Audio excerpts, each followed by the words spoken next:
నమస్తే, welcome to YoYo cine talkies. Daggubati Rana తొలి సినిమాగా లీడర్కు అభిమానుల్లో ప్రత్యేకమైన ఫాలోయింగ్ ఉంది. బాక్స్ ఆఫీస్ వద్ద కళ్ళు చెదిరే కనకవర్షం కురిపించకపోయినా డీసెంట్ రన్తో మంచి విజయాన్ని నమోదు చేసుకుంది.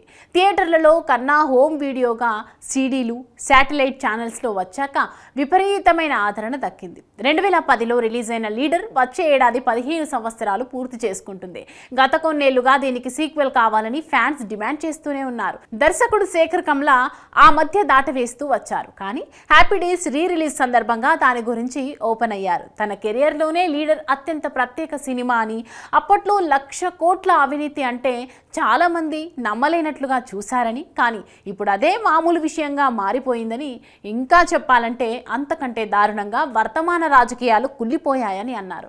లీడర్ 2 గురించి ఒక పాయింట్ మనసులో ఉందని, స్క్రిప్ట్ సిద్ధమైతే సరైన సమయంలోనే అది కూడా రానాతోనే తీసేందుకు ఇష్టపడతానని క్లారిటీ ఇచ్చారు. ఇతర హీరోతో చేసే సమస్య లేదని, స్పెషల్ మూవీగా నిలిచిన లీడర్లో ఇంకో కథానాయకుడిని ఊహించుకోలేనని కుండబద్దలు కొట్టేశారు. సో అభిమానులు లీడర్ 2 గురించి నమ్మకంగా ఎదురు చూడొచ్చు.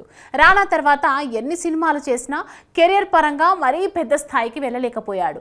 బాహుబలితో అంతర్జాతీయ గుర్తింపు వచ్చినా అందులో చేసింది విలన్ పాత్ర కావడం వల్ల మార్కెట్ పరంగా సోలో హీరోగా పరిమితులు ఏర్పడ్డాయి. భీమ్లా నాయక్లోనూ సపోర్టింగ్ రోల్ చేయాల్సి వచ్చింది. ఈ నేపథ్యంలో తేజతో రాక్షస రాజు చేస్తున్న రానా కనుక వీలైనంత త్వరగా లీడర్ 2ని శేఖర్ కమ్లాతో చేతులు కలిపితే ఈసారి మరింత పెద్ద బ్రేక్ దక్కొచ్చు. వివాదం లేకుండా ఇప్పటి పొలిటికల్ స్టోరీలు రాసుకోవడం కష్టమే అని క్రిటిక్స్ అంటున్నారు. చూడాలి మరి లీడర్ 2 ఎలాంటి వివాదాలు లేకుండా విడుదలై మంచి విజయాన్ని అందుకుంటుందో లేదో.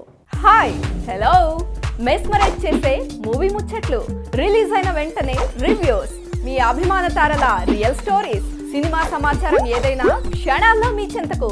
మరింకెందుకు ఆలస్యం, యోయో సినీ టాకీస్ ని సబ్స్క్రైబ్ చేసుకోండి. హలో, నోటిఫికేషన్ కోసం గంట కొట్టడం అస్సలు మర్చిపోకండి.